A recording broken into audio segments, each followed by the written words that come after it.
Apa pikir yang Selamat malam waktu Indonesia buat Pendeta Wauran.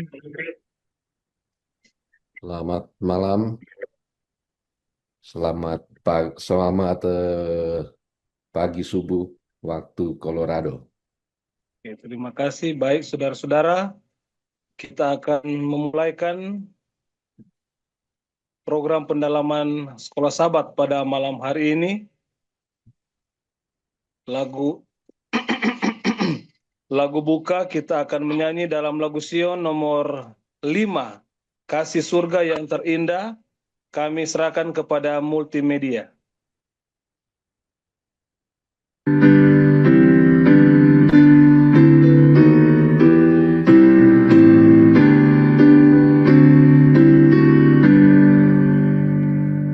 Kasih surga yang terindah turunlah pada kami, dalam kami bertobatlah dan sucikanlah hati. Yesus Engkau berkasihan, kasih berkata duka. Marilah dan berkerajaan dalam hati yang besar. Hembuskanlah Roh Kudus dalam hati yang regah. Ya juru selamat yang tulus, beri kedamaian jiwa. Engkau Tuhan berkuasa, Allah dalam firman, buangkan dosa dari jiwa, berikanlah kemenangan. Engkaulah yang berkuasa melepaskan umat-Mu. Curahkanlah berlimpah kudusanlah umat-Mu. Padamu kami berbakti oleh kemurahan-Mu. Kami takkan berhenti memuliakan nama-Mu. Jadikanlah kami baru sempurna dalam Yesus. Selamatlah oleh kasih-Mu dari mati dan dosa. Kami tiba di surga dalam negeri yang mulia. Kami memakutkan dan bangga wajah Yesus. Pendeta Prayitno akan pimpin dalam doa buka. Bapa dalam kerajaan sorga, malam hari ini waktu Indonesia, kami datang kepadamu ya Tuhan, bersyukur untuk segala kasih, kemurahan, kebaikan-Mu bagi setiap kami, sehingga pada malam hari ini kami boleh berkumpul dalam virtual Zoom, dalam pendalaman acara Sekolah Sabat. Tuhan berkati akan hati dan pikiran kami, agar berikan kuasa Roh Kudus, agar bisa konsentrasi dan mengerti akan penyampaian yang disampaikan oleh pembicara. Mendoakan secara khusus Pendeta Wauran yang akan membentangkan kebenaran firman-Mu. Tuhan berkati dengan kuasa dan hikmat surgawi, dan semuanya akan benar-benar berasal daripada Tuhan sendiri. Berkati seluruh rangkaian acara kami dengan signal yang baik, sehingga kami tidak terhalang oleh situasi yang bisa terjadi. Terpujilah bagi nama Tuhan di doa kami. Di dalam nama Yesus kami berdoa kepada Bapa dalam kerajaan sorga. Amin. Amin. Terima kasih Pendeta Prayetno. Eh, Saat ini kita akan ikuti perkenalan narasumber oleh Pendeta Swinei Standidio. Baik, selamat malam untuk kita semua. Malam. Malam ini kita tentu bersyukur dan berterima kasih kepada Tuhan. Kembali Tuhan izinkan kita untuk berjumpa lagi mendalami pelajaran sekolah Sabat sebagai pembekalan bagi kita semua untuk memberikan persatuan guru-guru sekolah Sabat di jemaat kita masing-masing. Dan narasumber kita pada malam ini, sahabat-sahabat pendeta dimanapun berada di teritori Uniconference Indonesia kawasan Timur, adalah seorang yang tidak asing bagi kita. Pendeta Dr. Max Wauran. Pendeta Dr. Max Wauran bagi saya seorang yang luar biasa. Beliau dosen saya. Beliau, boleh saya katakan, orang tua saya juga. Tapi boleh juga saya katakan sahabat saya. Beliau adalah seorang penyintas waktu. Saya boleh katakan begitu. Dan dia ada di hati kita. Dan saya percaya bahwa hampir semua dari kita yang ada di dalam grup ini pernah menjadi murid beliau ketika kita berkuliah di Universitas Kelabat. Dan saat ini Pendeta Max Wauran, Tuhan masih tetap gunakan untuk melayani Tuhan di gereja Masih Advent hari ke-7 di salah satu conference di Amerika Serikat, melayani di Colorado. Jadi Pendeta Max Wauran adalah seorang hamba Tuhan yang saat ini masih aktif di dalam pelayanan kependetaan. Luar biasa, setelah melayani sebagai dosen sekian tahun lamanya, saat ini melayani sebagai pelayan Tuhan di Amerika Serikat. Tentunya kita sudah mengetahui semua bahwa Pendeta Max Wauran telah menikah. Kita mengenal semua istri dari Pendeta Max Wauran, dikaruniai 2 orang anak, dan juga sudah dikaruniai cucu. Senang sekali pada saat ini bisa berjumpa dengan dosen kita, Pendeta Max Wauran, yang akan menjadi narasumber kita pada malam ini. Dan teman-teman, jangan lupa setelah kita sudah dibekali, ingat baik-baik, tugas kita adalah untuk memberikan persatuan guru-guru sekolah Sabat di jemaat kita masing-masing. Sebentar moderator akan memandu untuk tanya jawab setelah pemaparan. Saudara boleh menanyakan pertanyaan saudara secara langsung dengan sopan dan teratur. Boleh juga menanyakan pertanyaan saudara secara tertulis di kolom chatting. Jadi 2 cara itu dapat kita gunakan. Terima kasih. Terima kasih Pendeta Swinei. Selanjutnya kami serahkan kepada Pendeta Hosea Ramba sebagai moderator. Terima kasih. Selamat malam dan shalom bagi rekan-rekan pelayanan semua se-Uni Conference Indonesia kawasan Timur dalam pertemuan kita Persatuan Sekolah Sabat malam hari ini. Dan senang sekali sudah diperkenalkan tadi pembicara kita atau narasumber kita oleh Mbak Tuhan Pendeta Swinei Standidio. Kami ingin menyapa Sir Wauran. Apakah sudah siap? Saya lihat di awal tadi beliau sudah bergabung dengan kita. Selamat malam, Sir, waktu Indonesia. Selamat malam, selamat malam. Oh, baik. Tanpa membuang-buang waktu, saya langsung serahkan waktu ini kepada Sir Wauran untuk memimpin pelajaran kita malam hari ini. Baik, Eh, Selamat malam semua, sahabat-sahabat sepelayanan yang ada di Selamat Indonesia. malam. Selamat malam, malam, Sir. Indonesia, Malam, Sir. Selamat malam.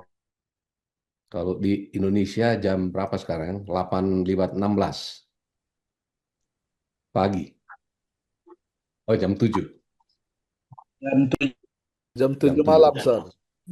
Jam 8 malam di 7 ya. Papua, Sir. Jam 16. 7:16 malam. Ya. Jadi, Sir, melayani di dua Itu kalau di time Indonesia zone. Tengah. Kalau Dua Manado time itu. zone. Iya.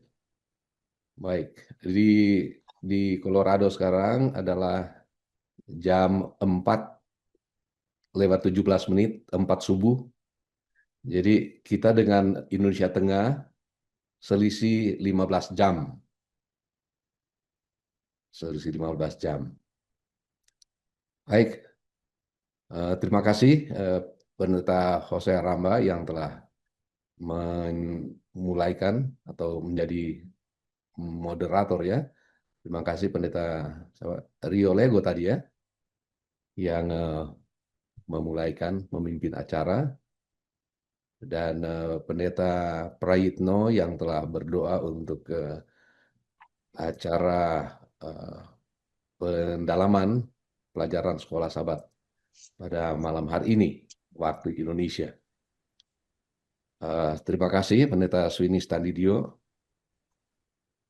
yang sudah memperkenalkan semua. Kalau saya bisa buka semua, saya bisa pastikan hampir semua mungkin sempat ketemu di kampus, ketemu di kelas-kelas, dan puji Tuhan akhirnya ya banyak yang saya sudah tidak pernah ketemu, tapi puji Tuhan bisa ketemu pada saat ini walaupun hanya melalui Zoom, bisa melihat wajah-wajah saudara-saudara, sahabat-sahabat sepelayanan.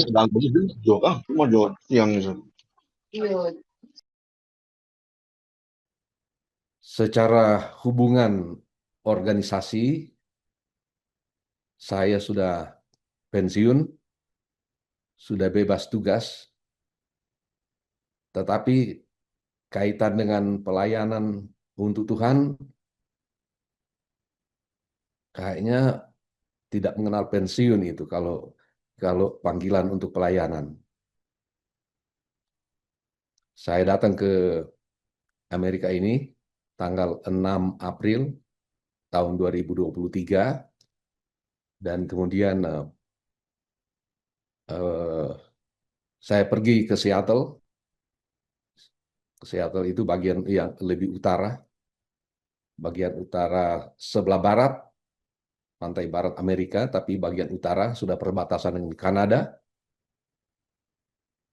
Berada di sana selama kurang lebih 1 tahun, bekerja untuk menopang kehidupan. Nah, saya kan tidak ada ikatan lagi dengan organisasi, jadi sudah ada kebebasan. Dan selain itu, saya juga membantu melayani di salah satu jemaat yang ada di Seattle. Dan atas pertimbangan karena kita punya anak ada di Colorado, jadi cucu ada di Colorado, saya mau supaya dekat dengan cucu, karena kalau lama-lama berpisah, cucu semua lupa ini. Bahkan waktu dia lahir, dia 6 bulan tidur sama-sama dengan kami, dengan oma dan opanya. Tetapi waktu saya mengikuti program sabbatical leave yang kedua di Andrews University tahun 2019, selama 3 bulan berada di Amerika, waktu pulang, itu cucu mau peluk dia sendiri mau. Padahal tadinya selama 6 bulan dia dekat sekali dengan kita, waktu lahir sampai umur 6 bulan. Tapi setelah tinggalkan selama 3 bulan, aduh dia so lupa. Makanya tadinya ada di Seattle, Tapi kemudian oleh karena mengingat ini cucu ini, jadi kami pindah ke Colorado. Saya melayani di Jemaat Lifehouse International SDA Church. Jemaat ini statusnya masih sifat company. Kalau di sini kan ada tahapan. Pertama adalah fellowship. Kalau baru bentuk pertama itu fellowship, lalu ditingkatkan status. Kalau dari conference melihat sudah waktunya ditingkatkan status ke company. Nah, dari company ini 5 tahun paling kurang baru bisa bermohon untuk jadi full church, jadi gereja penuh. Pada tanggal 5 Januari lalu sudah diputuskan lewat komite eksekutif di conference kami, gereja kami ini sudah menjadi full church. Full church. Siapa tahu ada di antara Anda yang waktu-waktu mendatang ada kesempatan untuk datang, jangan lupa mampir di jemaat kami, Lifehouse. Pendeta Swenis Tandidio sudah pernah melayani jemaat kami. Cuma waktu itu pas Rabu malam. Nah, Rabu malam di sini bikin di rumah-rumah. Pindah-pindah di rumah-rumah anggota. Nanti hari Sabat baru ketemu di gereja. Jadi Lifehouse ini berada di Colorado. Kami ini adalah berada di conference yang namanya Central State Conference, yang kantor pusat conference-nya ada di Kansas. Kansas itu satu negara bagian yang tetangga dari Colorado di mana kami yang jemaat ada. Baik, kira-kira itu gambaran sedikit mengenai keberadaan saya di Colorado, menerima panggilan untuk melayani. Sebetulnya panggilan itu sudah disampaikan sejak masih ada di Seattle, sudah disampaikan panggilan, tapi nanti berapa bulan kemudian baru kami bisa penuhi karena ada pertimbangan-pertimbangan tertentu. Oke, tanpa kita membuang waktu terlalu lama, mari kita mulai saja. Baik, semoga slide saya sudah bisa kelihatan. Tapi ini harus dicek dulu, apa betul Sodapalia atau belum ini? Sudah bisa. Sudah, Sir, sudah. Oke. Bisa. Terima kasih banyak. Saya hanya minta izin ya. So pakai baru mau minta izin kepada Pendeta Swinis dan tim multimedia di Uni. Saya sudah pakai ini apa namanya ya, flyer, baru minta izin. Tapi saya rasa Pendeta Swinis dan tim multimedia tidak keberatan saya menggunakan akan flyer ini. Ditaruh di slide yang pertama. Disinilah topik pelajaran kita, pelajaran Sekolah Sahabat pada pekan ini, kesatuan melalui kerendahan hati. Kesatuan melalui kerendahan hati. Kita akan ulas apa maksudnya ini.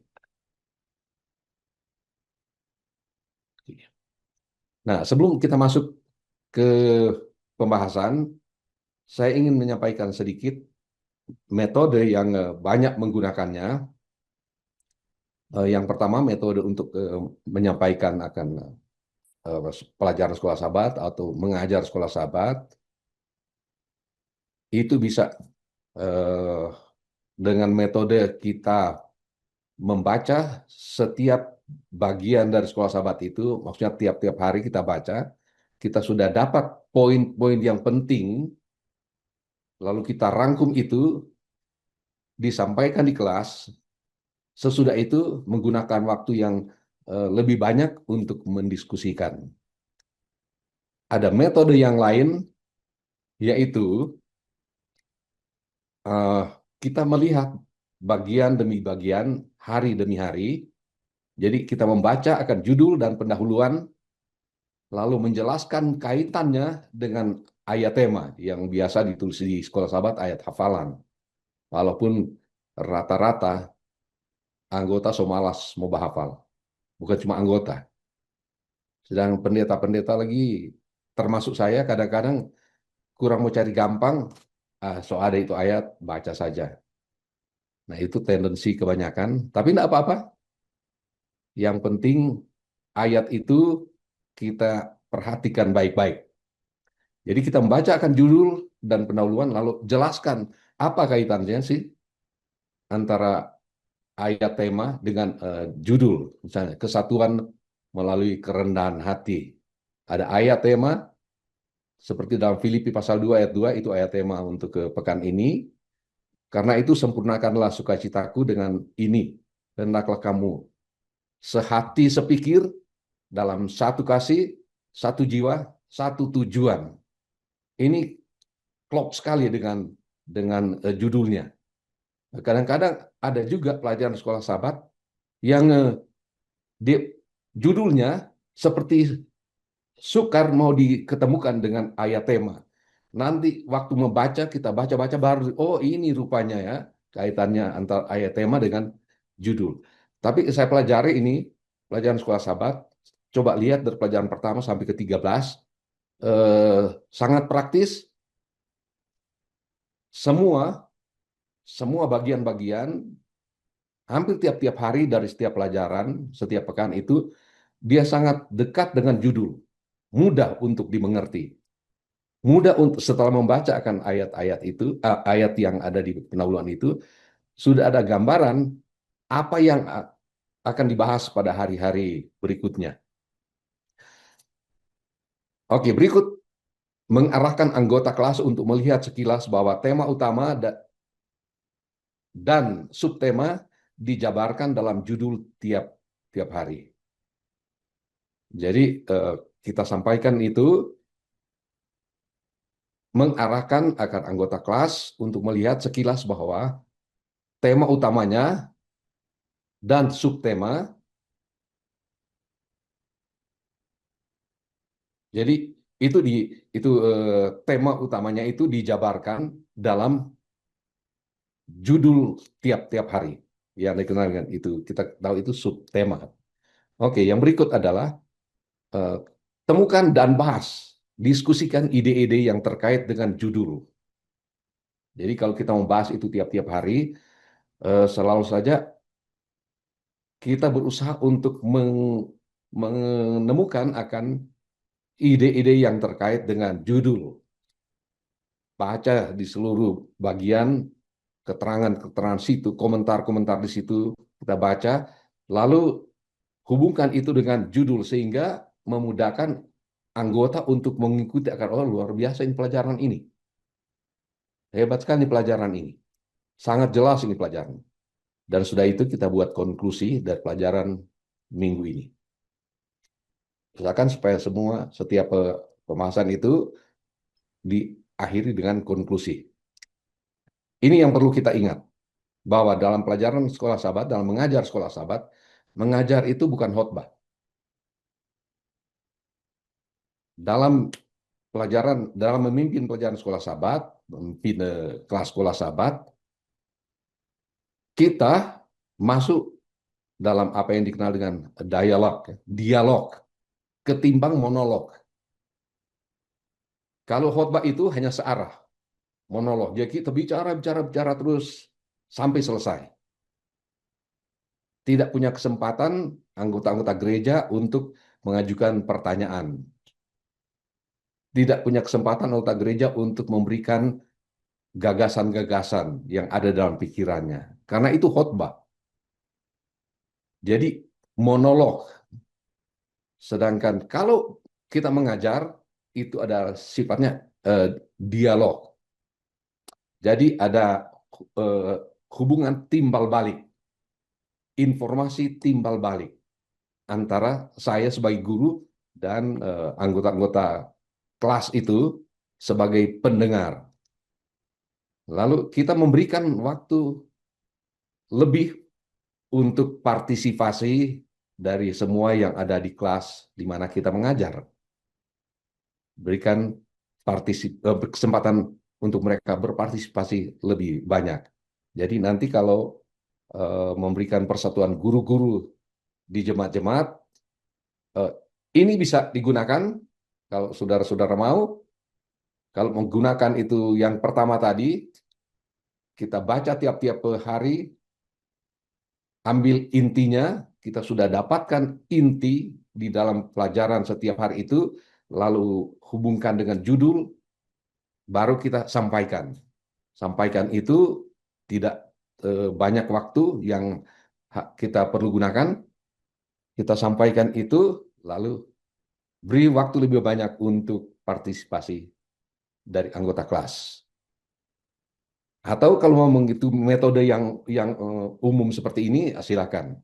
Siapa tahu gurunya atau saudara-saudara sebagai pendeta yang akan memberikan persatuan guru-guru mungkin punya metode yang lebih sistematis, bisa gunakan itu. Baik, kita masuk sekarang kepada pendalaman Sekolah Sabat ini, mulai dengan judulnya adalah Unity Through Humility. Kesatuan yang bisa didapat melalui kerendahan hati. Filipi 2 ayat 2, karena itu sempurnakanlah sukacitaku dengan ini. Hendaklah kamu sehati sepikir dalam satu kasih, satu jiwa, satu tujuan. Luar biasa ini. Ayat ini memang sangat kuat, ya, sangat kuat dikaitkan dengan judul. Judulnya adalah Unity, kesatuan. Sangat jelas itu di dalam tulisan Rasul Paulus kepada jemaat Filipi di pasal 2 ayat 2 ini. Oke, sekarang apakah hubungan antara kesatuan dan kerendahan hati? Adakah hubungan itu? Lalu bagaimana hubungan itu? Jika ada. Oke, ternyata ada ya. Ada hubungan antara kesatuan dan kerendahan hati. Humility and unity are deeply connected, ya, sangat terkait ini, antara humility dan unity, kerendahan hati dan kesatuan. Yang pertama disebutkan kerendahan hati berfungsi sebagai dasar yang penting terhadap kesatuan sejati. Oke, ini sebagai foundation, sebagai dasar yang sangat penting terhadap kesatuan itu. Jadi kesatuan ini sangat dipengaruhi oleh sifat kita, cara kita, kehidupan kita yang penuh dengan kerendahan hati. Kalau semua anggota gereja tunjukkan sikap seperti itu, maka kesatuan itu dalam gereja itu mudah untuk didapatkan. Yang kedua, kerendahan hati menghancurkan ambisi pribadi, mengupayakan pelayanan, dan menciptakan ikatan saling menghormati. Kerendahan hati menghancurkan ambisi pribadi. Jadi tidak ada kepentingan pribadi yang ditonjolkan di situ, yang diupayakan, yang dimasukkan di situ, yang harus diangkat di situ. Tapi yang paling harus diupayakan adalah pelayanan, menciptakan ikatan saling menghormati satu dengan yang lain.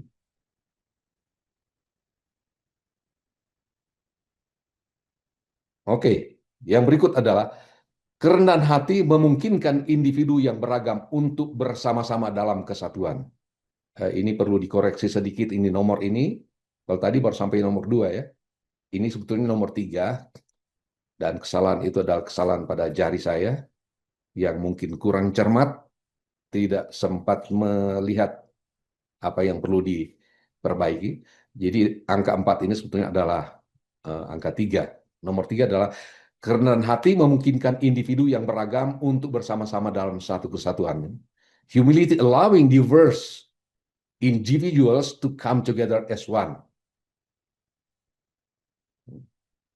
Luar biasa ini ya, kerendahan hati. Memungkinkan individu yang beragam ini, anggota-anggota gereja yang beraneka ragam, latar belakang yang berbeda, tidak ada yang sama. Mirip ada, tapi tidak ada yang sama. Cara hidup, emosi, temperamen. Jadi kita berbeda-beda. Dari segi etnis mungkin Di sana ada Bolmongnya, di sana ada Minahasa, ada Gorontalo, ada Batak, Kami mau makan. ada beraneka ragam. Tapi kalau sudah masuk di dalam gereja, kalau itu tidak menyebutkan jemaat, itu berarti semua background itu ditanggalkan karena kita itu satu. Kalau sampai itu mau perjuangkan, mau ditonjolkan akan latar belakang itu. Contoh, kalau etnis itu mau ditonjolkan, maka akan sangat berbahaya. Lihat, orang etnis lebih banyak, masa dia itu yang harus jadi ketua jemaat. Orang etnis lebih banyak, masa orang ini dapat ini orang-orang Tompasok baru lebih banyak, masa yang sonder jadi ketua jemaat. Nah, itu berbahaya kalau apa namanya latar belakang seseorang itu ditonjolkan di dalam gereja. Nah, kerendahan hati memungkinkan individu yang beragam untuk bersama-sama dalam satu kesatuan.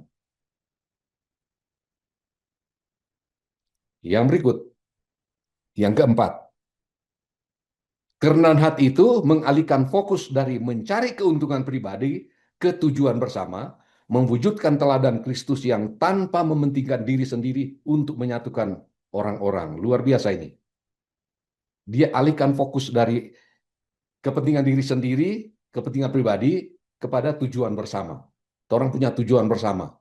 Kesampingkan itu kepentingan pribadi. Mewujudkan teladan Kristus yang tanpa mementingkan diri sendiri untuk menyatukan orang-orang. Karena Yesus itu adalah betul-betul memberikan teladan tidak cinta diri, tidak mementingkan diri. Kalau dia mementingkan diri, buat apa dia susah-susah datang ke dunia ini? Dihina, diolok, dicaci, dilontarkan kata-kata kasar, dianiaya, dan dibunuh. Buat apa dia mau jalani itu? Kalau dia tidak tanggalkan itu kepentingan diri. Nah, dia telah memberikan teladan. Dan teladan itu yang memotivasi kita untuk fokus dari mencari keuntungan pribadi ke tujuan bersama. Kalau semua anggota gereja berpikir seperti itu, oh aman sekali tuh gereja. Mau capai tujuan, apalagi kalau sementara membangun itu gereja, lalu ada orang-orang yang hanya menonjolkan latar belakang dan lain sebagainya, susah. Tapi kalau datang dalam kebersamaan, pasti itu pembangunan gereja itu akan selesai dengan baik. Oke, mari kita lihat hubungan antara kesatuan dan kerendahan hati pada ayat berikut ini. Mazmur 133 ayat 1. Sungguh alangkah baiknya dan indahnya apabila saudara-saudara diam bersama dengan rukun. Alangkah baiknya dan indahnya apabila saudara-saudara diam bersama dengan rukun. Bahkan lagu ini telah digubah oleh seorang komponis dari Tapiana-Uli, dari Tapanuli, dari Batak. Itu lagu sungguh alangkah baik dan alangkah indah. Mungkin Pendeta Jeffrey Sembung, dia kan hobi sekali di musik. Mungkin dia sudah pernah kasih latih di jemaat atau di mana saja lagu ini. Menekankan mengenai unity. Sungguh alangkah baiknya dan indahnya apabila saudara-saudara diam bersama dengan rukun. Oke, saya membacakan beberapa versi. Salah satu versi Alkitab Amplified Bible tentang ayat ini. Ini dia. Behold, how good and how pleasant it is for brothers to dwell together in unity. Lihat betapa baiknya dan betapa menyenangkan. Dia menggunakan kata pleasant. Betapa menyenangkan. Kelihatan seperti lebih tajam ini ya. Kalau kata betapa baiknya dan indahnya secara umum, waduh, gagah sekali itu. Tapi kalau belum tentu itu gagah itu menyenangkan. Belum tentu yang benda yang kelihatan gagah itu ya, membuat saya senang. Belum tentu. Tergantung dari saya punya minat. Ini dia menggunakan kata pleasant. Behold how good and how pleasant it is for brothers to dwell together in unity. Betapa menyenangkan bila mana saudara-saudara diam bersama, tinggal bersama dalam satu kesatuan. Ada versi yang lain, Jack Blanco punya Alkitab, versi dari Jack Blanco. Dia sebutkan begini. How good and pleasant it is for God's people to live together in unity. Oke. Kalau Amplified Bible menyebutkan kata brothers, saudara-saudara. Dan ini sangat populer. Yang membedakan antara gereja kita dengan gereja-gereja Kristen yang lain adalah ini. Di mana saudara pergi, ke ujung dunia mana saja, saudara akan dengar kata brother, saudara. Di Indonesia, ketemu dengan saya, saudara Max, saudara Prayitno, saudara Jeffrey, saudara Sembuh, saudara Wauran, saudara Tandi Dio. Mengapa? Kita akrab sekali sejak terbentuknya Gereja Advent di tahun 1863. Secara resmi organisasi gereja berdiri, maka kata brotherhood ini itu ditumbuh kembangkan terus menerus sehingga kita pergi kemana saja kalau dengar brother, terus saya ketemu dengan satu orang di salah satu kota di Amerika ini. Saya dengar dalam perbincangan mereka sebelum saya ketemu, saya dengar kata brother. Saya belum pernah kenal. Brother, how are you, brother? Dia bilang, I'm good. Ketika dia mengatakan brother, saya beranikan diri. Saya tanpa tanya nama, saya belum tahu dia, saya belum tahu namanya, saya bilang, are you Seventh-day Adventist Church member? Oh yes. Jadi saya lihat itu keakraban kalau menggunakan kata brother itu luar biasa. Nah, brotherhood ini yang terus-menerus kita kembangkan di dalam persaudaraan umat Kristen itu akan membuat gereja menjadi kuat. Kalau rasa persaudaraan ini ada terus. Persaudaraan ini yang dikembangkan, maka akan membuat gereja itu menjadi kuat. Unity akan terlihat di sana. Okay? Dia menggunakan kata brothers. Jack Blanco menggunakan kata God's people, umat Tuhan. Umat Tuhan. Jadi pekabaran ini bagi sesama umat Tuhan harus diangkat. Orang kok umat Tuhan sama-sama umat Tuhan. Karena orang sama-sama umat Tuhan, marilah kita saling menguatkan. Marilah kita saling menopang. Mari orang kerjasama. God's people live together in unity. Betapa baik dan indahnya apabila umat-umat Allah hidup bersama di dalam satu kesatuan. Oke, luar biasa. Living together emphasizing the similarity in rank, level, status. Jadi hidup bersama menekankan persamaan di dalam ranking, tingkatan atau level atau status. Apa sih status? Status anggota gereja apa? Kita pendeta, tapi ketika kita bersama-sama dengan anggota, orang sama-sama adalah hamba. Kita adalah hamba. Orang ini adalah hamba. Hamba itu saya menghubungkan dengan peribahasa yang sangat populer di Indonesia. Duduk sama rendah, berdiri sama tinggi. Artinya orang di gereja itu sama-sama semua. Orang sama semua. Hamba semua. Kita adalah hamba Tuhan. Dan enak sekali justru kalau kita disebut sebagai hamba. Saya bukan hamba dari saya sebagai ketua jemaat bukan hamba dari anggota jemaat. Saya sebagai ketua jemaat bukan hamba dari anggota jemaat. Adakah ketua jemaat berkata demikian? Tentu tidak ada. Karena orang sama-sama adalah hamba. Karena pengertian kata hamba itu, kata lain dari hamba itu budak. Apakah ketua jemaat dia senang untuk disebutkan, saudara ketua adalah budak dari saudara Max? Tentu tidak senang. Tetapi pengertian rohani dari kata hamba ini Nilainya tinggi sekali.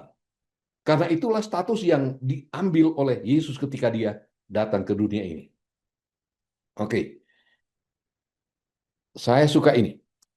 Unity can be achieved when one first cast off selfish ambition, pride, and self-importance.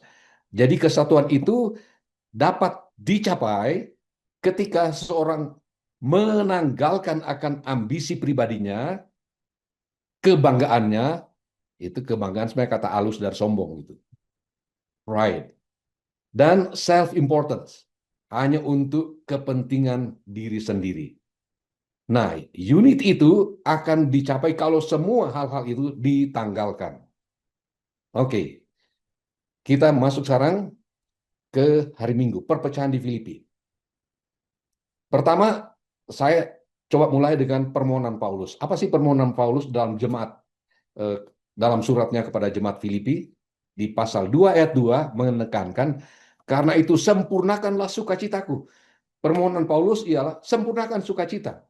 Dia memang sudah bersukacita dalam pelayanan, walaupun banyak tantangan, banyak pergumulan, banyak hambatan, tapi dia menikmati pelayanan itu, makanya dia bersukacita. Itu sebabnya mungkin kita perlu encourage ketua-ketua jemaat. Jadi ketua jemaat tidak gampang, banyak sekali beban, banyak tanggung jawab, berat pikulan dari ketua jemaat. Tetapi ketua jemaat itu bersukacita setelah melihat akan anggota luar biasa, mereka bersukacita, saling menolong, memperhatikan satu dengan yang lain. Ketika Rasul Paulus melihat akan situasi ini, dia tentu sukacita. Tetapi nampaknya kalau ada kata sempurnakanlah, berarti masih belum lengkap sukacitanya. Itu sebabnya dia bermohon dalam suratnya, sempurnakanlah sukacitaku. Nah, apa yang diharapkan Paulus dan umat percaya di Filipi untuk membuat sukacitanya menjadi sempurna? Dalam Filipi 2 ayat 2-3, kita lihat. Hendaklah kamu sehati, sepikir, dalam satu kasih, satu jiwa, satu tujuan. Jadi, memang dia sudah menikmati sukacita dalam pelayanan, tapi belum menjadi sempurna, belum lengkap. Kalau tidak ada ini unsur unity, makanya dia tulis, hendaklah kamu sehati, sepikir, dalam satu kasih, satu jiwa, satu tujuan.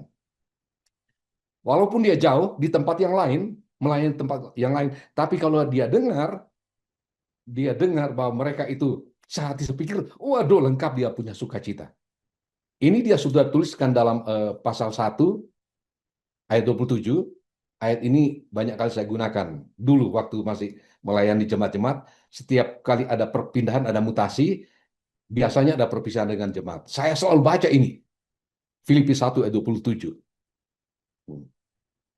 Jadi dalam ayat itu Filipi 1 ayat 27, isinya kira-kira seperti ini. Dia merindukan. Kalau dia sudah berada di tempat yang lain, dia bisa mendengar. Kalau dia tidak bisa datang, dia bisa mendengar. Atau saya putar dulu. Kalau dia datang, dia melihat bahwa kamu ini sehati sepikir. Kalau dia tidak sempat datang, paling kurang dia mendengar. Saudara boleh baca di Filipi 1 ayat 27. Kalau saya tidak datang, saya mendengar bahwa kamu ini sehati sepikir, sepenanggungan. Ini yang diharapkan oleh Rasul Paulus dari jemaat. Dan inilah yang membuat sukacitanya itu menjadi sempurna. Yang berikut dari ayat ini, Filipi 2 ayat 2 dan 3, tidak mencari kepentingan sendiri. Kalau anggota tidak mementingkan diri sendiri, sebaliknya mementingkan akan kepentingan bersama, untuk mencapai tujuan bersama, menjadi lengkap dia punya sukacita. Menjadi lengkap. Tidak mencari pujian-pujian yang sia-sia. Tidak mencari pujian-pujian yang sia-sia. Ya, saya rasa kita sudah banyak melihat ini. Pujian yang sia-sia. Yang sering terjadi di kalangan umat-umat Tuhan. Jadi bukan itu tujuan. Biarlah segala sesuatu untuk kemuliaan nama Tuhan. Saya ingat ada satu gereja, saya tidak perlu sebutkan. Atau mungkin saya bisa sebutkan. Pada waktu saya melayani jemaat Tikala, ada seorang ketua jemaat dulu, tahun-tahun 80-an itu. Setiap ada pengkhotbah, apakah dari UNI atau dari daerah, Waktu selesai khotbah, biasa salaman di pintu keluar. Lalu dia sudah berdiri situ karena dia seorang pimpinan gereja, turunlah pengkhotbah itu. Terima kasih, saudara punya khotbah, bagus sekali, saya kasih nilai 70. Terima kasih saudara punya khotbah, bagus sekali, saya kasih nilai 80. Terima kasih saudara punya khotbah, saya kasih nilai 60, 50. Ini yang mengecewakan kalau sampai DP nilai itu di bawah, aduh, kecewa sekali. Terus setengah mati udah bikin persiapan, 1 minggu udah bikin persiapan. Setelah selesai khotbah, waktu bersalaman, ini ketua cuma bilang, aduh, terima kasih saudara punya khotbah, saya kasih nilai 50. Kok kecewa sekali. Kecewa sekali. Ada. Jadi kalau dia dikasih, oh saya kasih nilai saudara 90, senang sekali. Jadi otomatis itu yang datang di situ, kalau dia mau berkhotbah, dia berusaha sebaik mungkin untuk bisa membuat khotbahnya menarik bagi dia. Nah, ada dampak negatifnya. Kadang-kadang hanya untuk memuaskan keinginannya, lupa menekankan akan kebenaran, lupa meninggikan akan kebenaran. Nah, itu yang perlu dijaga. Dengan rendah hati yang seorang menganggap yang lain lebih utama daripada dirinya sendiri. Nah, kalau semua dengan rendah hati menganggap, oh, yang lain lebih utama dari dirinya sendiri, luar biasa. Luar biasa ini. Jangan terjadi seperti ini.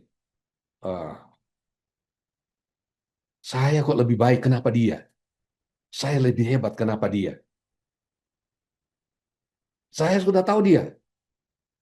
Kenapa dia bukan saya? Jadi dia menganggap dia itu segala-galanya. Itu yang lain-lain kan. Itu pendeta-pendeta yang lain, oh enggak ada orang. Masih kita lebih ini, masih kita lebih ini. Dalam jemaat begitu kan. Anggota-anggota kebanyakan, apalagi waktu pemilihan. Waktu pemilihan, siapa kita kita pengalaman, kita pengaruh luas, kita dikenal di masyarakat. Masa dia tuh jadi ketua, kok kita cuma jadi diakon. Ini perasaan-perasaan ini yang perlu dihindarkan semua. Nah, di sini Paulus sudah tekankan, dengan rendah hati seorang menganggap yang lain lebih utama daripada dirinya sendiri. Kalau ini yang jalan, aduh luar biasa itu. Kalau semua anggota merasa seperti itu, enak sekali kan, terasa sekali itu unity, kesatuan dalam jemaat. Ini semua yang membuat sukacita Paulus menjadi sempurna. Sekarang, benarkah ada perpecahan di Filipi? Apakah saudara temukan dalam Filipi pasal 2 bahwa ada perpecahan di sana? Apakah bisa temukan kata perpecahan? Enggak ada. Secara langsung tidak ada. Tetapi itu tersirat di dalam Filipi pasal 2. Mari kita lihat bersama bahwa perpecahan memang ada di sana, karena Filipi 2 ayat 2 mengatakan, hendaklah kamu sehati sepikir, like-minded, dalam satu kasih, dalam satu jiwa, satu tujuan. Alkitab menyatakan seperti itu, hendaklah kamu sehati sepikir. Jadi ada di ide di sana, kalau sampai Paulus mengatakan hendaklah kamu sehati sepikir, berarti ada sesuatu yang kurang beres di dalam jemaat. Oke, mari kita lihat dari teks analisis ini. Perhatikan ayat ini dan ayat-ayat yang lain yang sesudah itu maupun sebelum itu. Jika tidak ada perpecahan, perhatikan ini. Ini adalah poin mengenai perpecahan itu. Jika tidak ada perpecahan, bisa saja Paulus membuat kalimat surat dengan menambahkan conjunction atau kata penghubung tetap atau terus. Kalau tidak ada perpecahan. Saya ulangi. Kalau tidak ada perpecahan, bisa saja Rasul Paulus tambahkan dalam kalimat di suratnya itu kata tetap atau terus. Misalnya begini. Kalau tidak ada perpecahan, dia bisa saja bikin kalimat dalam suratnya itu, hendaklah kamu tetap sehati sepikir. Hendaklah kamu terus sehati sepikir.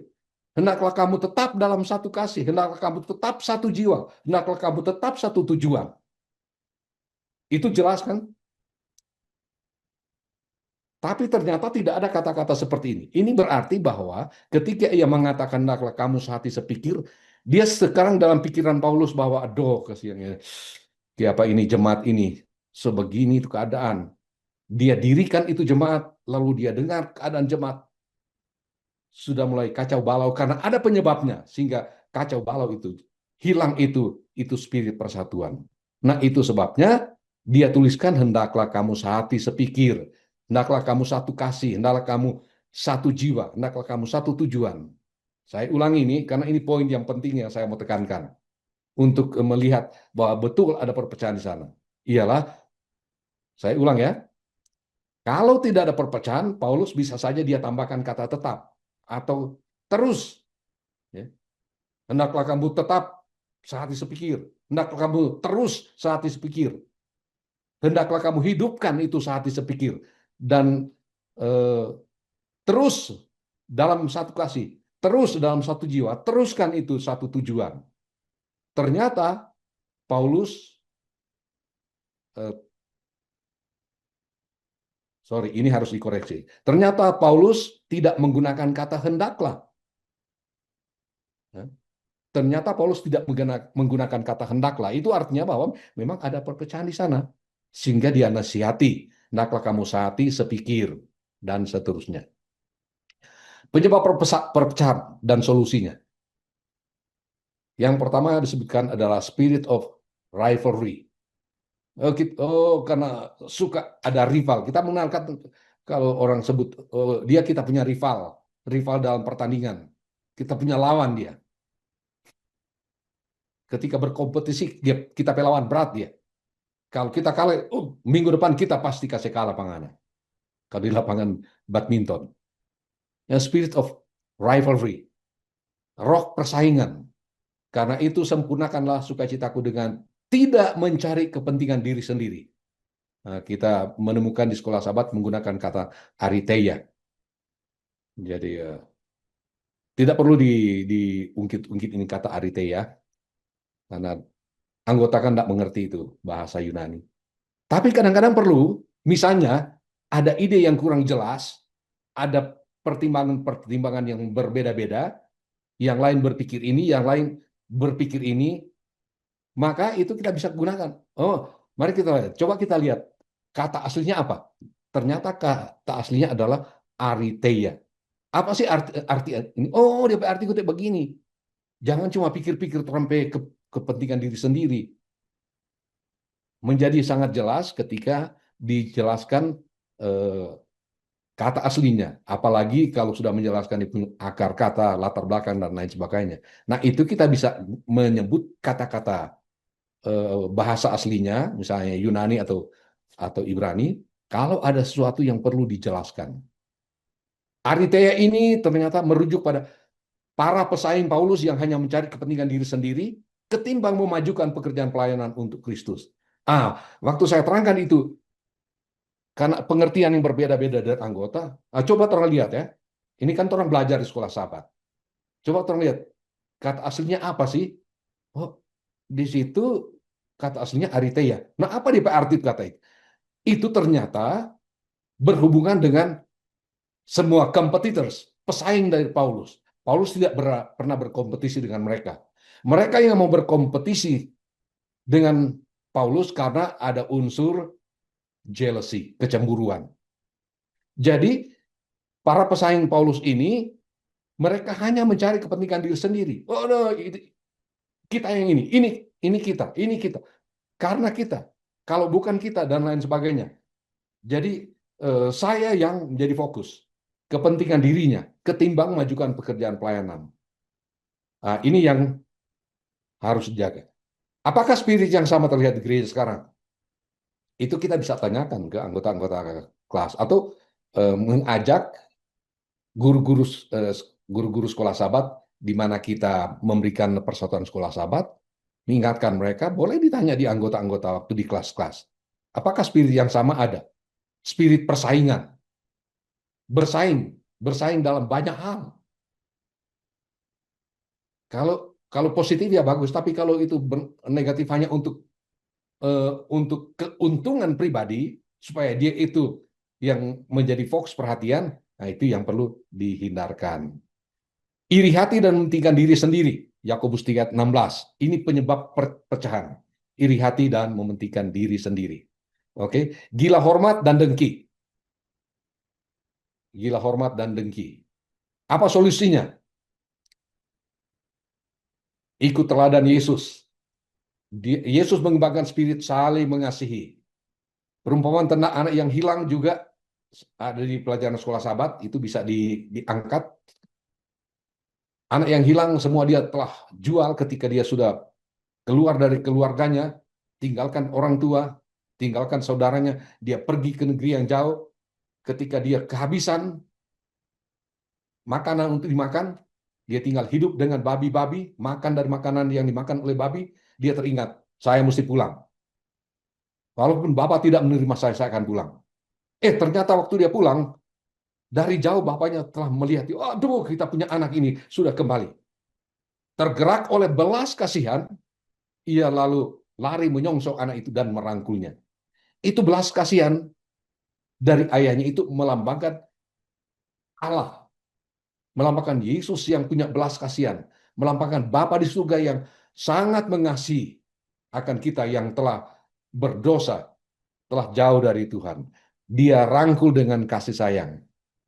Solusi yang lain adalah tunjukkan kemurahan hati kepada sesama anggota gereja. Lukas 6:36, hendaklah kamu murah hati, sama seperti Bapamu adalah murah hati. Merciful.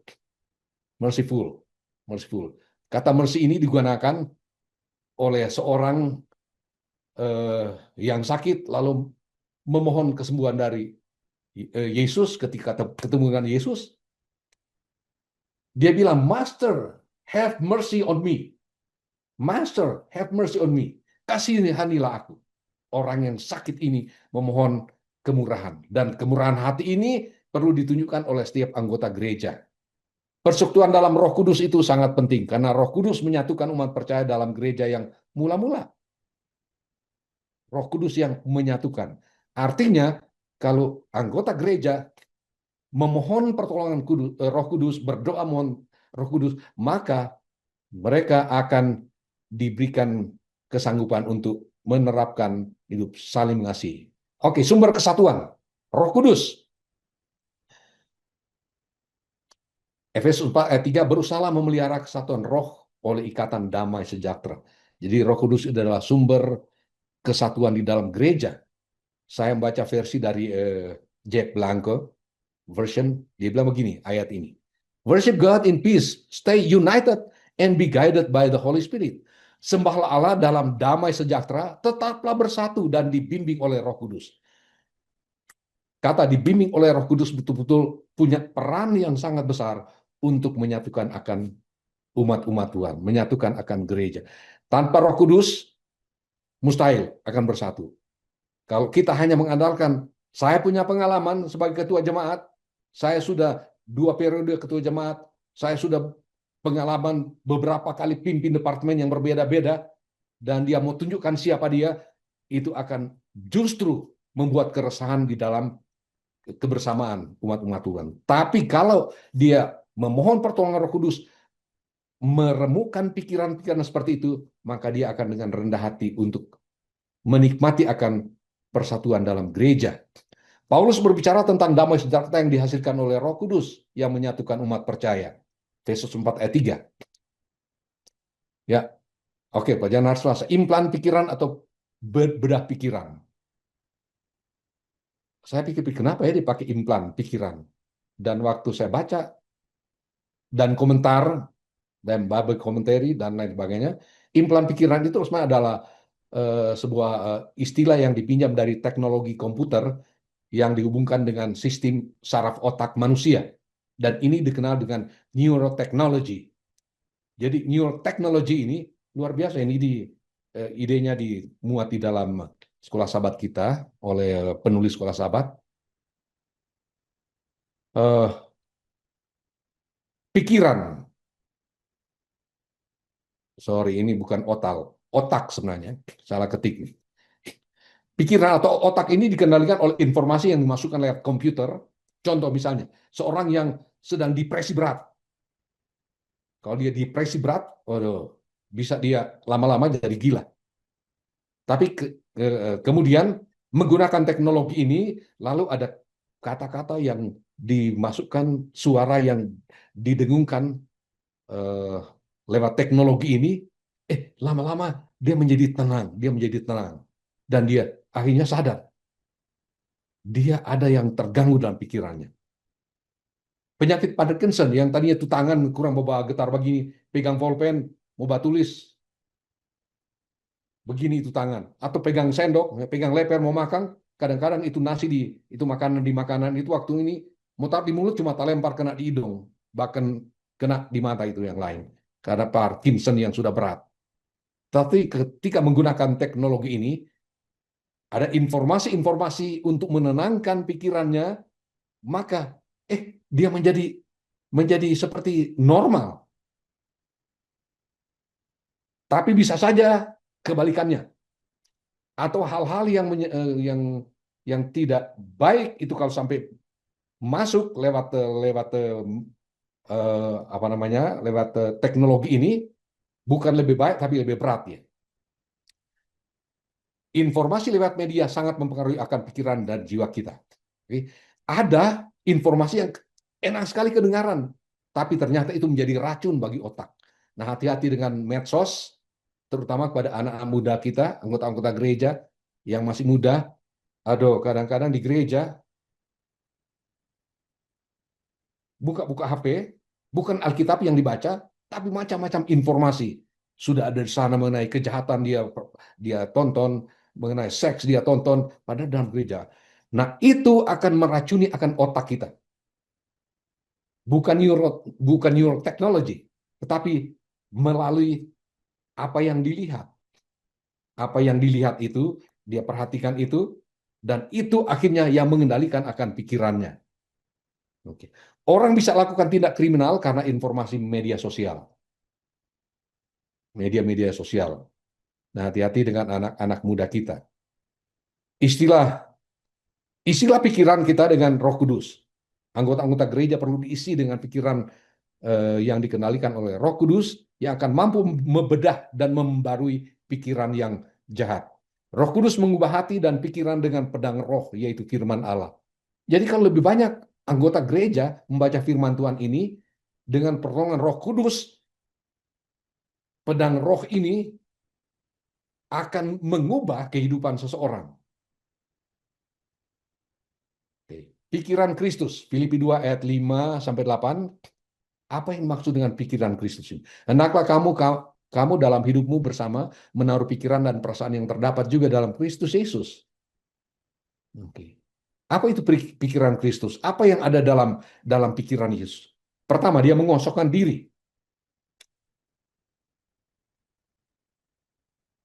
Joseph Benson dia katakan begini dalam ayat ini. He was content to forgo the glories of the Creator. Dia puas melepaskan segala kemuliaan penciptanya. Bayangkan dia rela tinggalkan kemuliaan surga. Rela tinggalkan kemuliaan surga. Dia kosongkan semua itu. Dia rela menjadi manusia, bahkan menjadi hamba.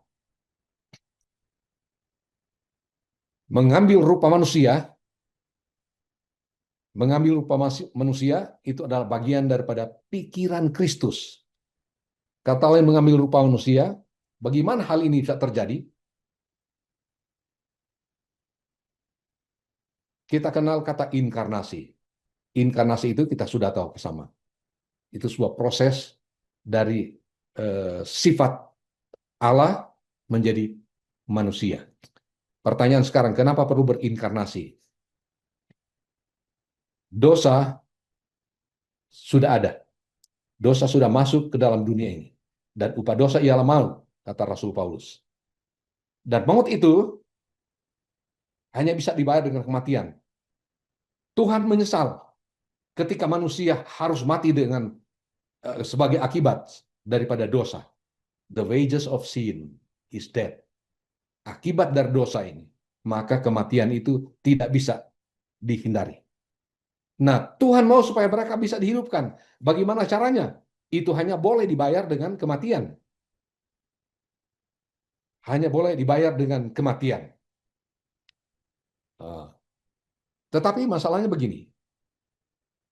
Yesus ketika merelakan dirinya untuk mau mati untuk kepentingan keselamatan manusia, itu harus diwujudkan, tetapi dalam keadaan sebagai Allah, tentu Allah tidak bisa mati. Nah, padahal menebus manusia agar bisa diselamatkan kembali dari akibat dosa itu, menebus manusia itu hanya lewat kematian. Kalau Kristus datang, tidak menanggalkan akan semua yang ia miliki, kalau dia tidak menjadi sama dengan manusia, maka penebusan itu tidak bisa jalan. Dia, kalau Allah tentu tidak bisa mati. Dia harus berubah menjadi manusia, baru dia bisa mati. Dia rasakan sakit sebagaimana manusia rasakan. Kalau dia ditombak, dia mengerang kesakitan sebagaimana manusia biasa merasakannya. Dia dihina, dia merasa tekanan-tekanan batin, dan lain sebagainya. Mengapa? Karena dia sudah mengambil sifat manusia.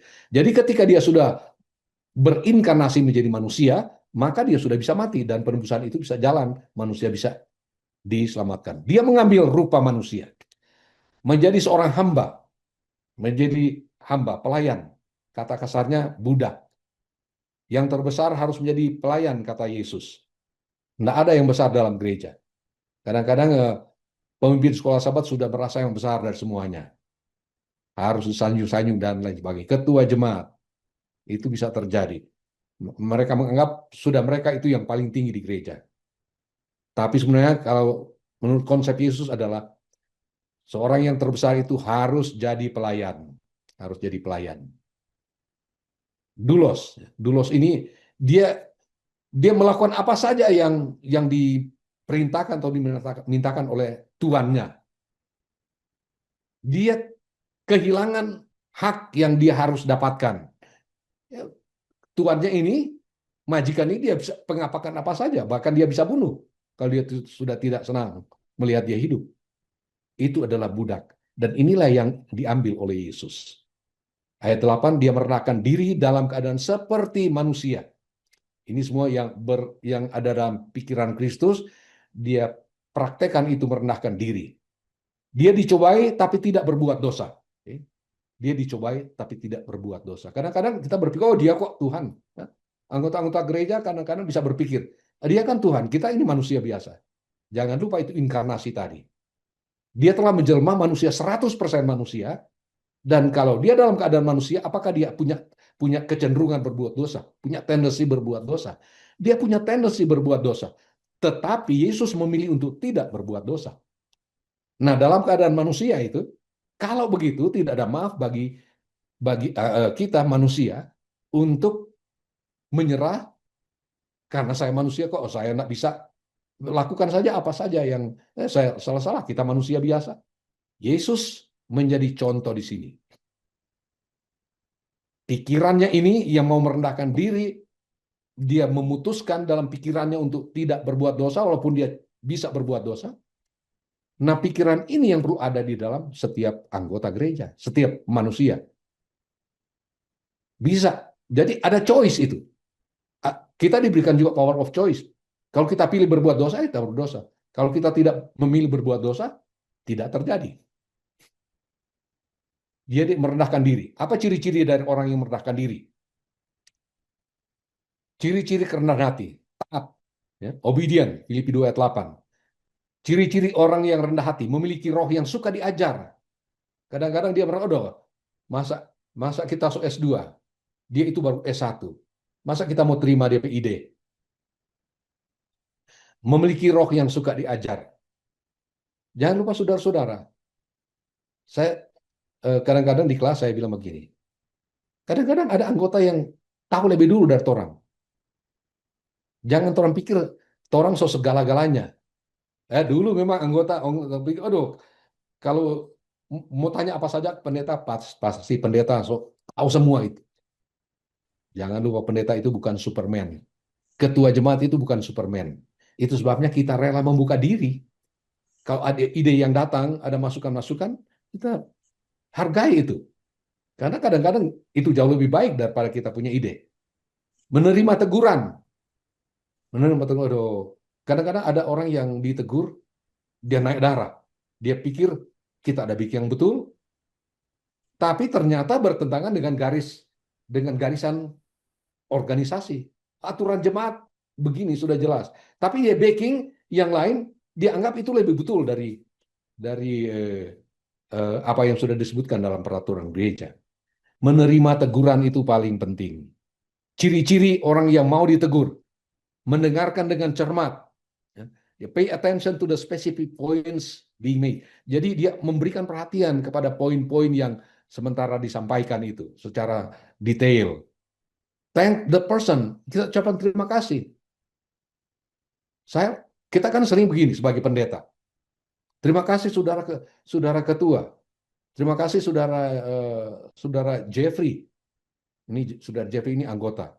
Tapi saya lihat dia punya waktu di diskusi sekolah sahabat bagus sekali punya. Terima kasih saudara Jeffrey. Nah, ketua jemaat bilang terima kasih saudara Jeffrey. Nah, kalau dia tidak punya sifat suka menghargai akan ide orang, dia tidak akan berikan terima kasih itu. Paling dia robah ke arah kalimat yang lain. Thank the person, ucapkan terima kasih. Show appreciation for their willingness to correct you. Jadi sampaikan penghargaan kepada mereka yang dengan rela mau memberikan koreksi, perbaikan. Take action. Sekarang harus ambil keputusan. Saya sudah bersalah, saya harus akui di hadapan Tuhan. Kalau itu umum, kenapa kita mau segan-segan? Aduh, maaf saudara kita so salah.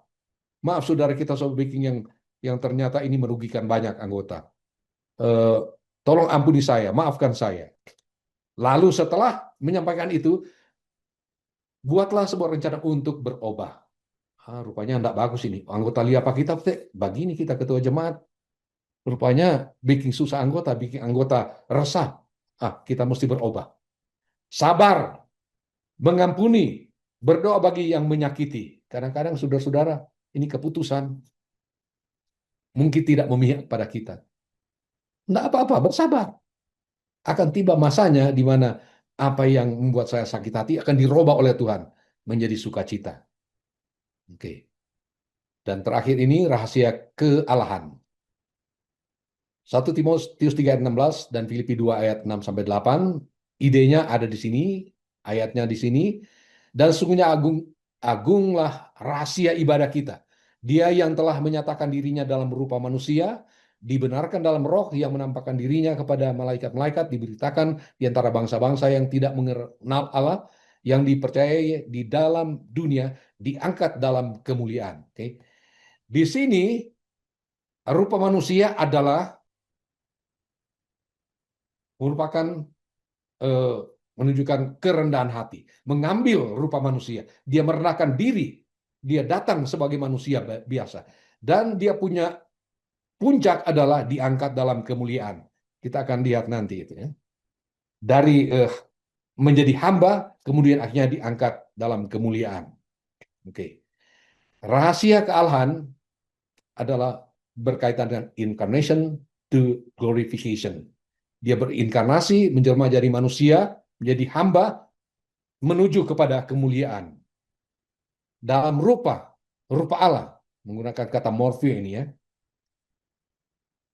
Rupa, artinya itu, Yesus itu setara dengan Bapa. Tidak beda dengan Bapa. Sama-sama mereka adalah Allah. Dan dia adalah firman, menurut Yohanes 1 ayat 1. Dia mengkosongkan diri. Dia merendahkan diri. Taat sampai mati. Dan dia menurut akan Allah di dalam segala sesuatu. Itu ada versi dari Jack Blanco. He obeyed God in everything. Dia menurut semua yang Bapaknya perintahkan kepadanya. Jadi penurutan itu sangat penting. Diangkat dalam kemuliaan. 1 Timotius 3 ayat 16. Jadi ketika dia menjalani semuanya itu, akhirnya puncaknya dia diangkat dalam kemuliaan. Dia dimuliakan. Dia kembali ke tempat yang mulia. Pikiran Kristus Dia dicobai tidak berbuat dosa.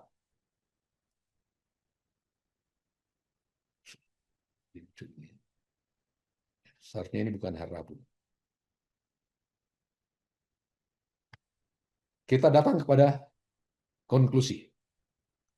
Konklusi yang pertama adalah jabatan dan gelar apapun yang kita miliki, kita adalah hamba. Itu yang paling penting. Jabatan dan gelar apapun yang ada di dalam anggota gereja, semua sama, adalah hamba.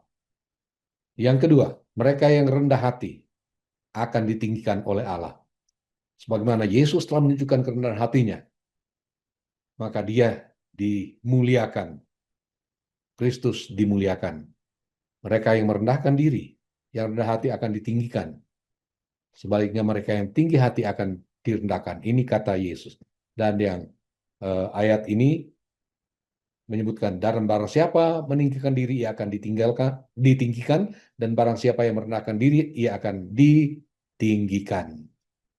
Dan kesimpulan terakhir adalah, berdoalah agar kita, pimpinan, anggota jemaat, pemimpin-pemimpin departemen, dimampukan untuk terus-menerus menjaga akan keutuhan jemaat. Tuhan berkati kita, adalah doa saya. Amin. Saya kembalikan kepada moderator. Baik, terima kasih hamba Tuhan Pendeta Wawran yang sudah memberikan paparan atau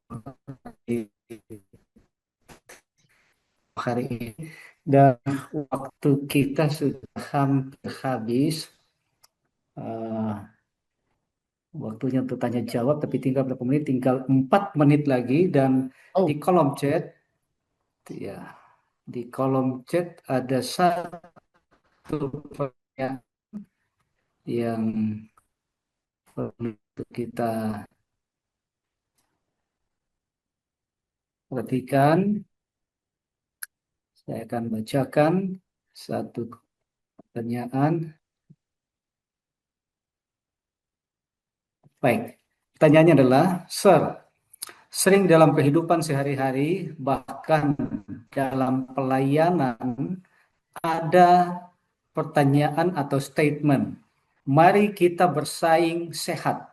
Pertanyaannya, apakah bersaing dalam pelayanan itu Alkitabiah? Kalau itu Alkitabiah, tolong berikan contoh. Silakan, Sir. Baik, mari kita bersaing secara sehat. Saya berpikir secara pribadi saya, bahwa bagi mereka yang menyelami makna kata servant, hamba, maka kalimat itu sebetulnya tidak perlu. Tidak perlu. Karena jelas Filipi pasal 2, ayat 2 sampai dengan ayat 4, di sana ditunjukkan mengenai persatuan. Dan kemudian ayat-ayat yang saya sudah sebutkan tadi, dia menjadi hamba dan dia menanggalkan semua yang terkait dengan kemuliaan pribadi. Mungkin dia punya maksud positif. Tetapi bagi orang-orang tertentu, dia tidak melihat itu kata sehat. Dia melihat itu kata bersaing. Nah, kalau sudah melihat kata bersaing itu, dia akan terpikir, oh, kalau bersaing, kita bisa bersaing lagi. Dan persaingan, lawan persaingan, nah itu akan menghasilkan suatu hal yang akan membuat mereka semakin tegang, dan bisa sampai kepada puncak semua bakal ini. Jadi, betul sehat, mari kita bersaing secara sehat. Kata sehat itu positif tentu.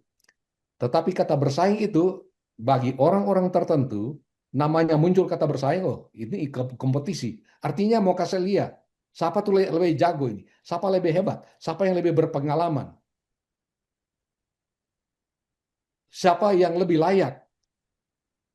kita mampu baking ini, kita mampu baking ini, kita mampu ini kita boleh baking. Belum tentu karena bisa baking. Itu bagi dia mengutarakan itu betul sehat, tapi kalau sudah ada kata bersaing, maka dia akan terfokus untuk mempertahankan idenya, mempertahankan statusnya, mempertahankan siapa dia. Jadi kalau ada kata-kata yang lebih diterima oleh orang lain, gunakan itu. Itu yang saya punya jawaban. Terima kasih banyak. Baik, terima kasih, Sir. Ini mungkin kami kasih toleransi untuk 2 pertanyaan terakhir ini yang ada di kolom chat. Yang pertama adalah bagaimana Filipi 2 ayat 1-3 menantang sikap kita dalam pelayanan keluarga dan gereja. Kemudian yang kedua, apa hubungan ajaran Filipi 2 ayat 1-3 dengan teladan Kristus yang dijelaskan dalam Filipi 2 ayat 5-8. Yang pertama tadi, bagaimana Filipi ayat 2 ayat 1-3 menantang sikap kita dalam pelayanan keluarga dan gereja. Karena itu sempurnakanlah Singkat sukacitamu saja. dengan ini. Hendaklah kamu sehati sepikir, dalam satu kasih, satu jiwa, satu tujuan. Dengan tidak mencari kepentingan sendiri atau puji-pujian yang sia-sia. Sebaliknya hendaklah dengan rendah hati yang seorang memegang yang lain lebih utama daripada dirinya sendiri. Jadi pertanyaannya bagaimana? Yang pertama, Pertanyaannya adalah, yang pertama adalah bagaimana ayat dalam Filipi 2 ayat 1-3 menantang sikap kita dalam pelayanan keluarga dan gereja. bagaimana ayat-ayat itu ya, dari ayat 1-3, menantang sikap kita. Maksudnya bagaimana ini? Bagaimana ayat-ayat ini menantang sikap kita? Dalam pelayanan keluarga Dalam pelayanan. dan gereja. Saya mau katakan ini. Di dalam kita melayani,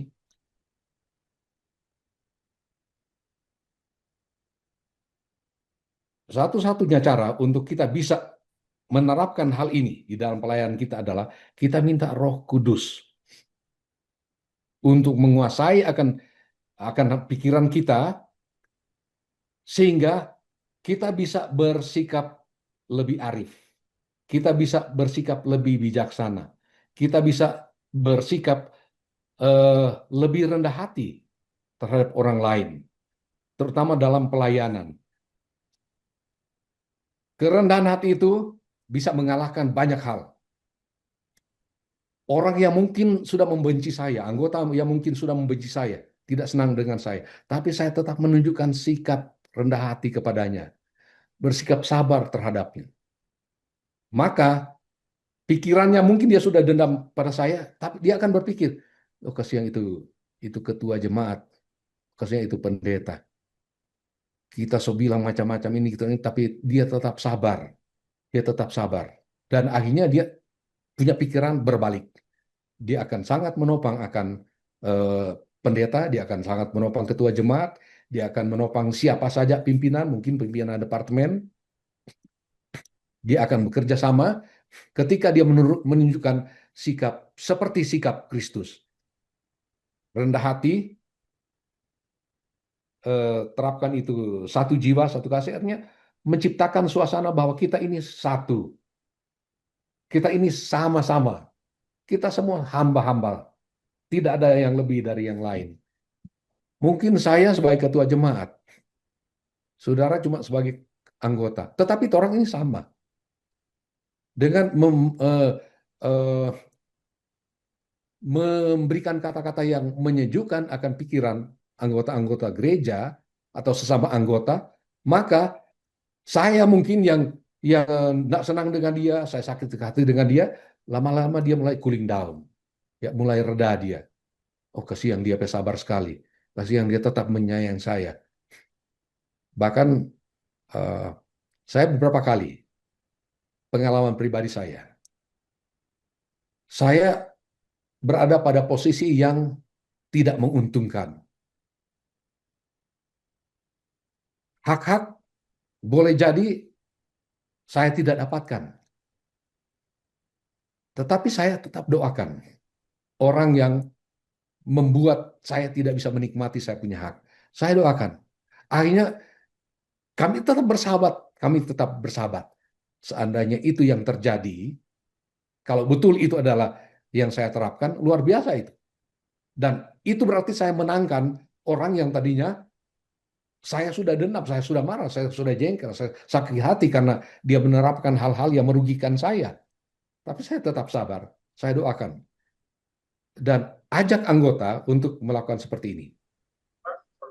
Berdoa kepada Tuhan, berikan kemampuan orang kudus agar saya mampu menyebutkan namanya dan memaafkan dia.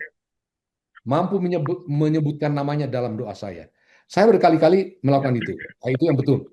Saya berkali-kali menyebutkan itu, menyebutkan orang yang menyakiti saya, tapi saya doakan di dalam doa saya sebut namanya. Dan ternyata persahabatan itu justru menjadi semakin kuat. Jadi artinya dalam pikiran kita itu harus seperti itu, lalu tunjukkan itu, jangan cuma ada dalam pikiran. Tunjukkan itu kepada orang di mana saya mungkin disakiti, dan dengan demikian dia akan melihat bahwa ada sesuatu yang saya akan pelajari dari dia. Dia sudah cukup sabar, dia sudah cukup rendah hati, dia menunjukkan hal-hal yang baik pada saya. Mungkin saya mengirimkan sesuatu kepadanya. Dia marah tapi saya kirimkan sesuatu yang dia suka. Mungkin itu makanan, mungkin itu benda yang lain. Dan dia terima. Dia kasih yang nyenak marah Pak kita. Ternyata dia tetap perhatikan saya. Kira-kira itu. Yang berikut pertanyaannya. Tanya langsung boleh? Ya, silakan. Baik. Masih ada satu pertanyaan di kolom chat. Ini kita punya waktu memang sudah lewat ini, tapi kami selesaikan satu pertanyaan ini.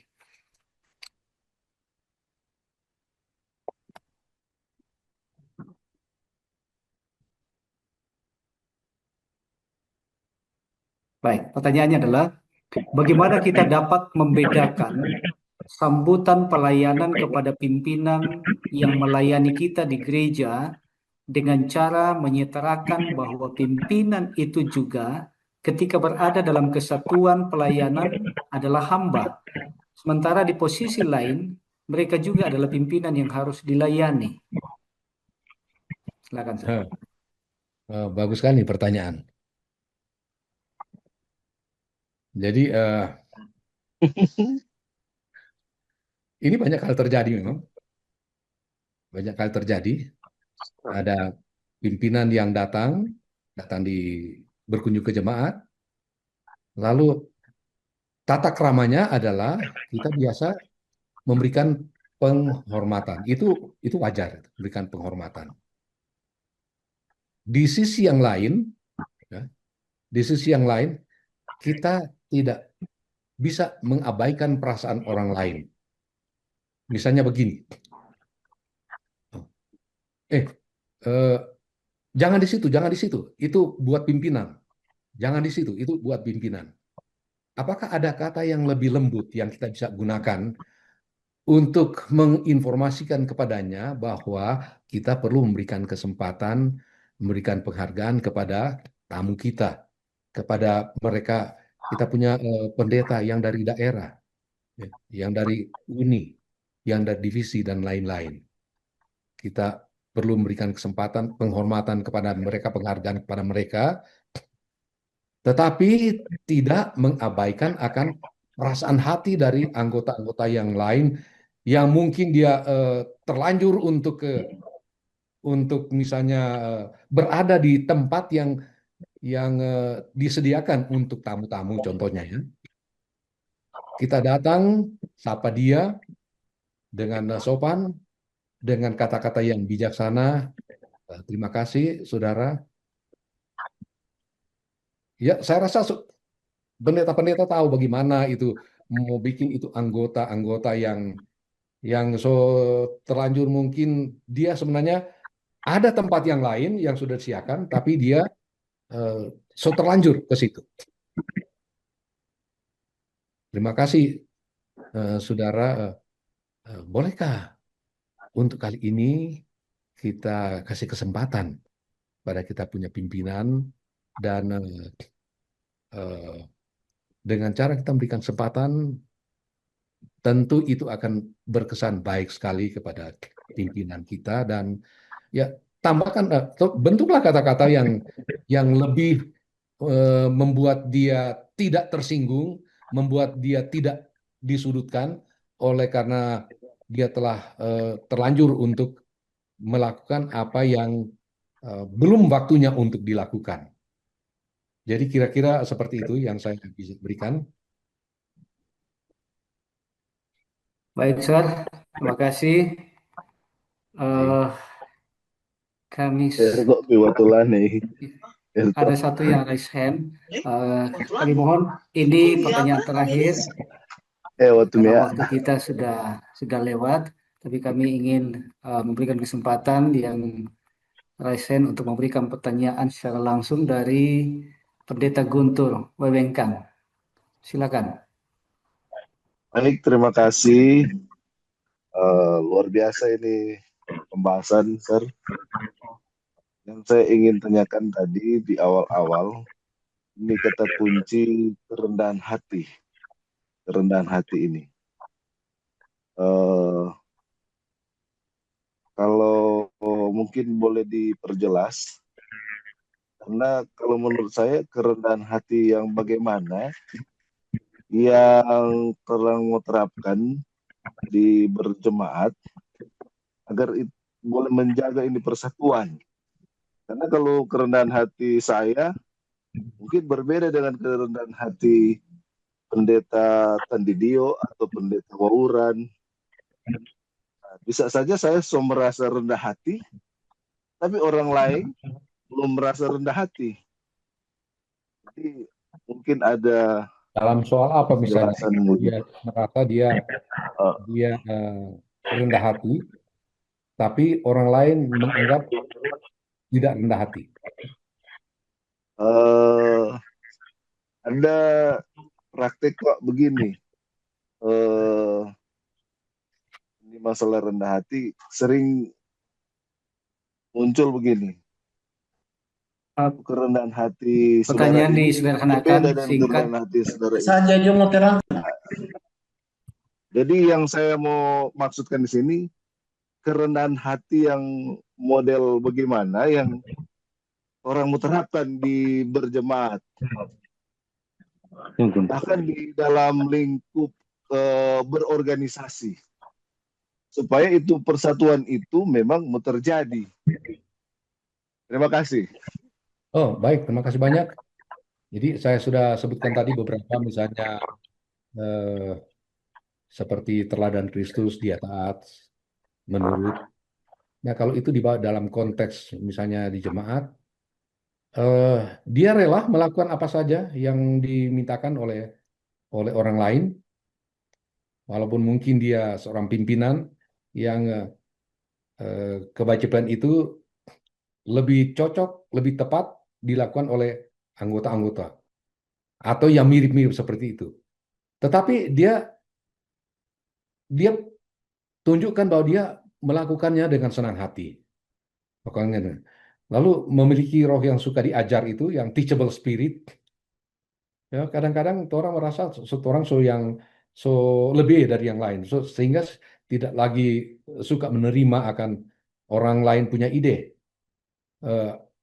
Apakah Anda pernah dengar itu moto dari salah satu merek rokok? Saya tidak ingat lagi. Rokok itu a mile ke apa itu?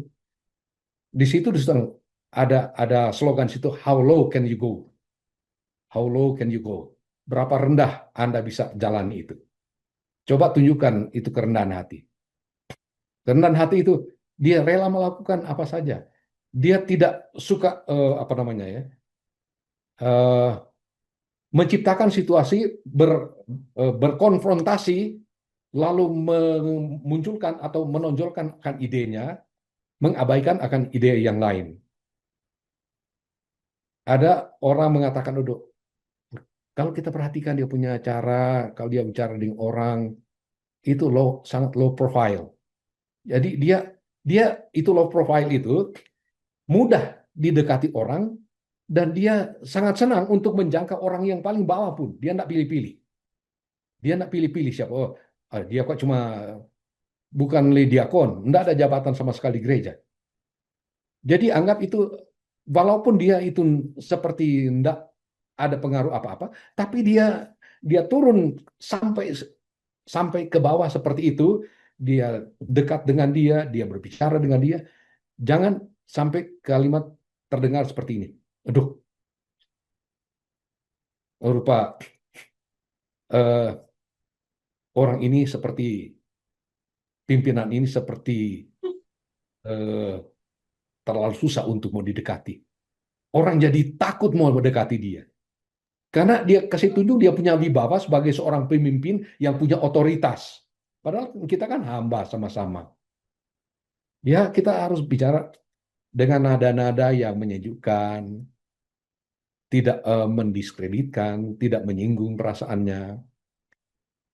Rela menerima teguran, itu adalah yang lain. Sabar, suka mengampuni. Nah, kalau ini terlihat, orang akan senang melihat akan kita.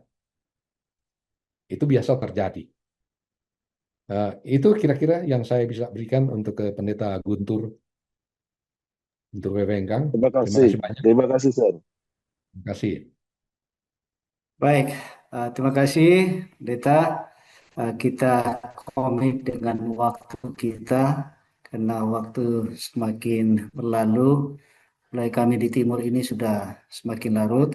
Terima kasih Pendeta Boran yang sudah memberikan pemaparan di malam Boleh saya hari ini. tambahkan satu kalimat ini? Oh, Ada iya. saya hanya menambahkan itu yang tadi. Bagi mereka yang suka lagu-lagu, ada satu lagu yang judulnya ada Let the Heaven Light Shine on Me. Let the Heaven Light Shine on Me. Lalu di bagian tengah di For low is the way to the upper bright world. Let the heaven light. For low is the way. For low is the way. Karena jalan itu, kata low is the way itu artinya jalan itu sempit dan kecil. Jalan di surga itu sempit dan kecil. Hanya orang yang pendek yang boleh masuk di jalan itu.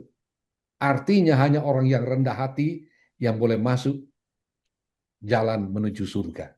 Jadi karena itu tuh sangat penting untuk kita tunjukkan kepada sesama umat Tuhan. Terima kasih. Baik, terima kasih, Sir. Minta maaf bagi rekan-rekan lain, pasti kalau kita buka kesempatan untuk memberikan pertanyaan pasti banyak yang akan suka memberikan pertanyaan, cuma waktu kita terbatas. Dan sekali lagi Sir, terima kasih untuk pemaparannya malam hari ini. Tuhan berkati Sir dalam pelayanan dan juga keluarga. Terima kasih dan saya kembalikan kepada MC. Terima kasih semuanya. Puji Terima Tuhan kasih. untuk pembahasan malam hari ini. Dan terima kasih kepada Pendeta Woran yang sudah membawakan materi. Juga Pendeta Hosea Ramba yang sudah menjadi moderator. Kita akan ikuti pengumuman dan juga ucapan terima kasih oleh Pendeta Sepang. Mohon maaf, Sir, itu sound. Oke, baik. Terima kasih banyak untuk semua ya teman-teman pendeta yang sudah mengikutinya dan lebih khusus pada hamba Tuhan Pendeta Max Wauran ini dari Colorado. Saudara, beliau sudah bangun, saya yakin sebelum jam 4 beliau sudah persiapkan diri untuk acara pendalaman sekolah Sabat ini. Ya. Jadi kami sangat menghargai dan menyampaikan banyak-banyak terima kasih. Saya yakin semua pendeta-pendeta di Indonesia Timur ini pasti sangat senang berterima kasih, gembira dengan pembahasan yang sudah disampaikan Pendeta Wauran. Kami merasakan ini satu berkat besar bagi semua pendeta-pendeta. Jadi sekali lagi terima kasih, Tuhan berkati terus Pendeta Wauran bersama keluarga dalam pelayanan juga yang ada di Amerika, khususnya di Colorado. Ya, sukses terus, orang tetap doakan Pendeta Wauran untuk pelayanan di sana. Dan saya percaya masih ada waktu juga di kali-kali mendatang, ya Pendeta Wauran boleh juga bersama-sama dengan kita di dalam acara seperti ini. Terima kasih, Tuhan memberkati sekali lagi Pendeta Wauran untuk waktu diberikan, bahkan juga semua yang pendeta miliki, baik pengalaman, pengetahuan, sudah dibagikan kepada kami semua. Ini demi untuk kepentingan pelayanan pendeta-pendeta bagi anggota jemaat, khususnya di dalam pembahasan sekolah sahabat. Tuhan memberkati Pendeta Wauran ya bersama keluarga. Dan untuk orang semua yang ada di Indonesia Timur, memang orang berbeda jam, khususnya yang ada di Maluku dan yang ada di Papua. Sekarang ini mereka sudah jam 10, ya, jam 10 malam. Tapi saya Larut percaya malam, ya saudara akan diberkati juga. Nanti berikut akan ada sedikit edit ya, bagaimana supaya saudara kita di Papua dan Maluku sana tidak terlalu larut juga malam Anda ada di sana. Jadi sekali lagi kepada semua teman-teman pendeta, mari orang manfaatkan waktu yang terbaik ini mengikuti demi untuk kebaikan kita semua, pengetahuan kita untuk melayani anggota-anggota jemaat. Orang masuk semua kepada teman-teman sekretaris Asosiasi Kependetaan yang ada di 13 daerah di Uni Indonesia Kawasan Timur ini. Mari kita terus memperhatikan dan follow up terus. Kita punya anggota pendeta-pendeta di setiap daerah dan conference untuk mengikuti pendalaman sekolah sahabat yang sangat-sangat berharga ini. Sangat baik untuk kita semua. Jadi itu yang kami sangat harapkan. Tapi sudah lumayan banyak, ada 324 tadi yang masuk untuk mengikuti Zoom ini. Ya, semoga berikut juga akan lebih meningkat lagi. Jadi terima kasih, itu sedikit ucapan terima kasih dan pengumuman penyampaian kami bagi semua teman-teman pendeta. Saya kembalikan kepada MC. Baik, kita akan akhiri pertemuan pada malam hari ini. Lagu tutup dalam lagu Sion nomor 93, Rahmat Tuhan. Serahkan kepada multimedia.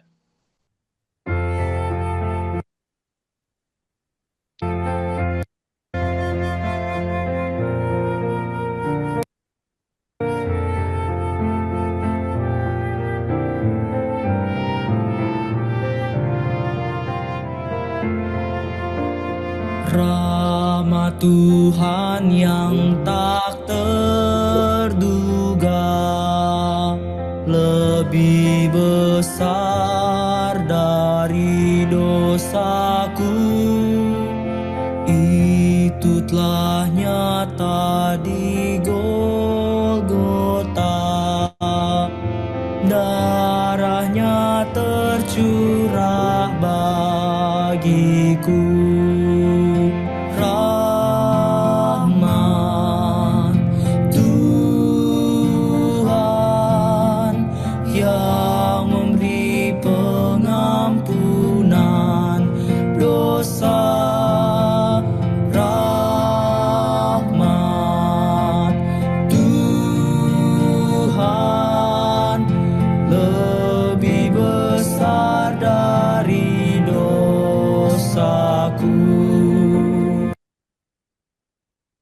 Doa tutup oleh Pendeta Wauran. Baik, mari kita berdoa. Allah yang Maha Kuasa dan Maha Kasih, Engkau layak ditinggikan, Engkau layak dimuliakan, oleh karena Engkau telah datang merendahkan diri menjadi hamba, bahkan rela mati di kayu salib hanya untuk menyelamatkan kami. Terima kasih kami boleh belajar tentang Engkau pada malam hari ini. Bimbing kami, bantu kami dengan kuasa Roh-Mu yang kudus, agar kami mampu melayani dengan maksimal dengan kekuatan Roh Kudus. Kami boleh menjadi berkat terus-menerus dalam pekerjaan pelayanan. Berkati semua hamba-hamba Tuhan di 13 daerah di Uni Conference Indonesia Kawasan Timur. Berkati Pendeta Tandidio yang dipercayakan dalam bidang sekolah Sabat, Pendeta Rangki Sepang dalam tanggung jawabnya, pelayanannya di pelayanan kependetaan. Berkati semua officers Uni, pimpinan-pimpinan daerah, pimpinan departemen. Berkati semua mereka ya Tuhan. Dan berkati akan semua anggota jemaat, khususnya di kawasan timur Indonesia. Tolong berkati mereka agar mereka setia terus dalam Engkau dan dapat merelakan diri mereka untuk digunakan oleh Tuhan dalam pekerjaan pelayanan. Terpujilah nama-Mu ketika malam ini kami akan beristirahat. Engkau melindungi kami, berikan kami istirahat yang baik, sehingga besok boleh menikmati berkat yang baru di hari yang baru untuk melayani akan Engkau. Kami sudah berdoa dan mengucap syukur dalam nama Yesus Juru Selamat kami. Amin. Amin. Amin. Amin. Amin. Amin. Banyak Thank semua you, ya. Saudara. Terima kasih banyak.